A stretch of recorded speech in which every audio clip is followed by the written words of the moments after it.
probablemente casi todos conocemos a alguna persona que sufre ese tipo de miedos que le repercuten en su vida diaria. Por ello es importante que aprendamos a distinguir cuándo es un miedo pasajero y cuándo ha desembocado en algo más grave, ¿no? Una fobia que conviene abordar y que conviene superar cuanto antes. Y de eso vamos a hablar con nuestra psicóloga, que es María Jesús Salvarreyes. ¿Qué tal, María Jesús? ¿Cómo estás? Muy buenas tardes. No había escuchado nunca lo de la palabra esa de mesiversario. ¿Cómo has dicho Pero, exactamente? mira, ¿sabes lo que pasa? Que el afán de celebrar de los españoles es increíble, ¿no? Entonces, Sí, pues decimos mesiversario, llegaremos a decir semanaversario, ¿sabes? Pero así sí, podemos sí, celebrar el mes. Bueno, no estamos de celebración precisamente, pero sí. estamos acordándonos de lo que ocurrió en el apagón. Ujú. Y bueno, es verdad que mucha gente pues arrastra miedo desde entonces, ¿no? Los miedos tienen mala prensa en general, pero son necesarios también para sobrevivir, ¿no? O sea, de verdad los miedos pueden ser positivos, ¿no? Sí, fíjate, los miedos están presentes en nuestra vida cotidiana y son parte de nuestro devenir, ¿no? Y justo en este programa hemos comentado alguna vez que el miedo es una emoción desagradable, pero que nos ayuda a sobrevivir y a tener comportamientos adaptativos. Imaginemos, por ejemplo, los niños, la de cosas que serían capaces de hacer si no tuvieran algo de miedo. Es más, el problema fundamental es que hay una etapa cuando son muy pequeñitos que aún no son conscientes del peligro y por eso tenemos que estar tan Mm. pendientes, ¿no? Si no estuviéramos equipados con esta emoción, la verdad es que estaríamos constantemente en peligro. Pero por otro lado, fíjate, las personas en general poseen una serie de miedos, supersticiones, digamos manías, que hasta cierto punto forman parte de su forma de ser, ¿no? Hay personas que, oye, tienen que ponerse determinados colores, apuestan siempre por ciertos números, hay lugares que no les gustan y que los evitan. Bueno, son elementos de la vida cotidiana y como tales los tenemos que ver como parte de la normalidad. Entonces, bueno, lo importante es que ese miedo no limite su vida, es decir, que no esté interfiriendo en su desarrollo personal y social. En otras palabras, que esos pequeños miedos no se conviertan implícitamente en los objetivos, digamos, a evitar de sus vidas y terminen jugando un papel tan clave que te impidan hacer muchísimas cosas. ¿Y cómo se desarrollan los miedos irracionales y cuándo se convierten en fobias? Fíjate, sabemos, lo estamos diciendo, que los miedos nos permiten identificar el peligro, ¿no? Y nos disponen fisiológica y neurovegetativamente para afrontar de la manera más adecuada esa amenaza. Incluso, pues producto del aprendizaje, vamos a ser capaces de anticipar el peligro y poder evitarlo. Sin embargo, en ocasiones el miedo se dirige hacia estímulos que no son amenazantes para nuestra supervivencia y que sin embargo nos generan un alto nivel de sufrimiento a las personas que lo padecen.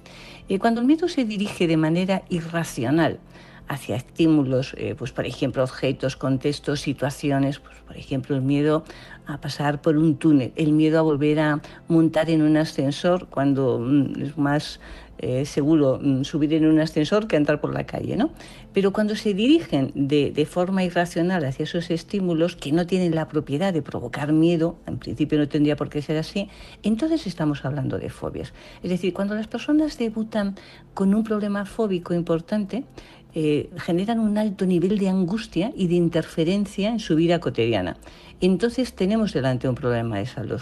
Fíjate, y las distinguimos porque se caracterizan por ser un miedo totalmente irracional, es decir, no, es un miedo no justificado, porque no son adaptativas, no nos permiten superar algo bien, porque nos generan sufrimiento y angustia de forma absurda y porque las personas muestran escasa capacidad de afrontamiento y resistencia y esos miedos terminan interfiriendo en la vida cotidiana. Además, las personas hacen justo lo contrario de lo que necesitarían, es decir, ante esa situación que se sienten tan mal, tienden a evitar esas situaciones en lugar de afrontarlas.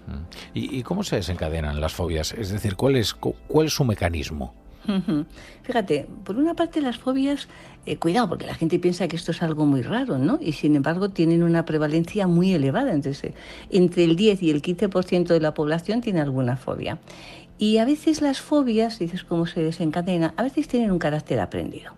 en determinadas situaciones hemos sentido miedo, pues por ejemplo, alguna de las situaciones que comentábamos que acabamos de hacer un mes. Yo recuerdo perfectamente ese día que comentábamos en el centro, estamos además enfrente de una estación de metro, veíamos cómo salía la gente de la estación, los que se habían quedado pues ahí justo en medio y los sacaban y tal. Bueno, la gente salía, vamos, sin color, ¿no? Y dijimos, cielos, la que se nos viene encima. Pues eso es lo que ha pasado.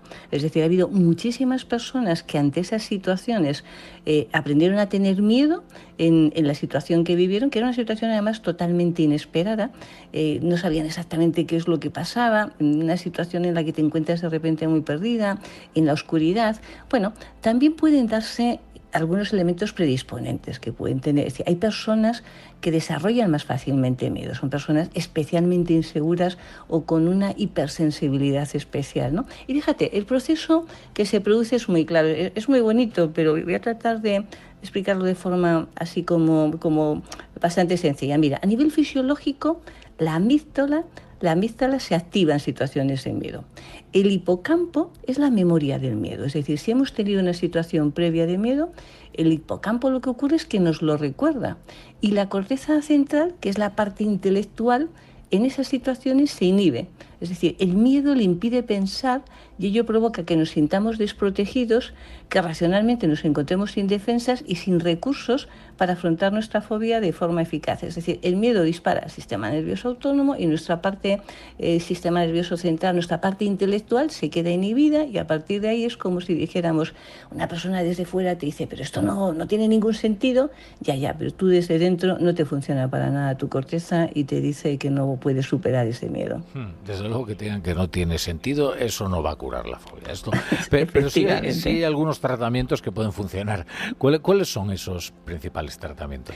Pues mira, lo primero que tenemos que decir a la gente que lo padece es que los tratamientos ahora mismo para afrontar las fobias están muy probados y son muy eficaces, es decir, está muy protocolizado. A nivel de psicofármacos, se sabe que los ISRS, es decir, los inhibidores selectivos de la recaptación de serotonina y los duales son los de la primera elección en el tratamiento con psicofármacos, es decir, son muy eficaces. También es verdad que a veces no tenemos que descartar ansiolíticos para crisis concretas, digamos crisis más pequeñas, ¿no? A nivel psicológico, las técnicas de exposición, los procedimientos que llamamos cognitivos conductuales, son los tratamientos también que se han demostrado con mayor eficacia. ¿Pero qué podemos hacer ante un problema fóbico? Bueno, vamos a intentar dar algunas recomendaciones que nos puedan ser de utilidad, que no sea eso de no te preocupes, que no pasa nada, que la gente aún se siente mucho peor, ¿no? En ese sentido. Mira, primero tenemos que reconocer la activación fisiológica que tenemos, es decir, temblores, taquicardia, hiperventilación. Tenemos que saber que es una respuesta típica de miedo y es uno de los mecanismos que tiene nuestro organismo para afrontar de la manera más adecuada una situación de miedo. Y en este sentido, no estamos ante una descompensación fisiológica u orgánica, es decir, no estamos sufriendo un trastorno físico por mucho que nos lo parezca, sino que estamos preparándonos a nuestro organismo para enfrentar lo que está viendo como una amenaza. Vale. Cuando esa activación se produce de manera irracional ante situaciones o que no son amenazantes, lo tenemos que entender como una herencia filogenética que hemos activado por un aprendizaje erróneo. Vale, se ha producido, de acuerdo, yo lo asumo y lo que tengo que ver es cómo lo desactivo. Una vez que identificamos que es un medio irracional y que interviene en nuestra vida, pues imagínate la gente, por ejemplo, que tiene que viajar mucho, que tiene miedo al transporte aéreo. Yo últimamente que viajo muchísimo, es que me ha tocado varias veces tener que relajar a alguna persona que le han dado crisis en pleno avión o antes de entrar o en el momento de aterrizar, ¿no? Okay. Uno de los días que, en fin, había mucho viento y tal. Bueno, es adecuado saber que ese miedo irracional lo podemos cambiar, es decir, podemos cambiarlo por otra respuesta mucho más adaptativa. Y para ello, lo que tenemos que hacer es exponernos gradualmente a ese estímulo que nosotros tenemos, haciendo una jerarquía del miedo, ¿no? Pues, por ejemplo, ir a volar, primero me imagino, luego lo pienso la noche anterior, qué es lo que hago, estoy en el aeropuerto. Bueno, vamos a practicar además ejercicios de relajación y de respiración controlada que son incompatibles con esa sensación del miedo. Y una vez que elaboramos esa lista, también tenemos que tener unos pensamientos alternativos. Es decir, cada persona tiene que decir, cuando tengo ese miedo tan irracional, ¿qué pienso? Pues por ejemplo, tengo miedo en el avión, digo, pues a ver, ese ruido no es normal, seguro que va a pasar algo. Bueno, pues lo que tienes que hacer es, dice, cuando me aparezca ese pensamiento, lo que tengo que pensar es, a ver, en los vuelos aparecen siempre ruidos y además son normales y ya pasarán. O cuando la persona piensa, me va a dar algo, se me sale el corazón. Bueno, lo que tiene que pensar es, nada, esta es una crisis que se va a pasar. No hay ningún problema en este sentido.